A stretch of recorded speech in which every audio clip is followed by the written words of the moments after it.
Hey there, what's up? In this video, I'll give you a quick guide on how you can use Orbita with GoLogin. Orbita helps manage multiple profiles and automate tasks inside GoLogin, and it will save you time and keeping your workflows organized. So the first thing that you will have to do is, of course, ensure that you already have your Orbita downloaded. And once you've already downloaded it in your laptop, you will just have to launch it and log in with your GoLogin account, and you can sync profiles by going to your settings and go to profiles, then sync, and all GoLogin profiles will appear in Orbita.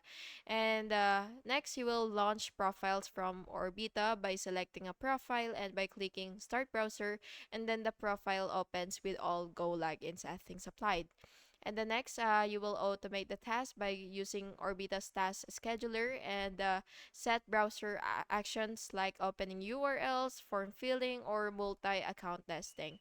And then after that, you will just have to monitor the activity by checking your activity logs and make sure that the task executed correctly and adjust the automation if needed. And yeah, that's how you can use Orbita with GoLogin. Please make sure to like and subscribe for more videos like this. Thank you and have an awesome day.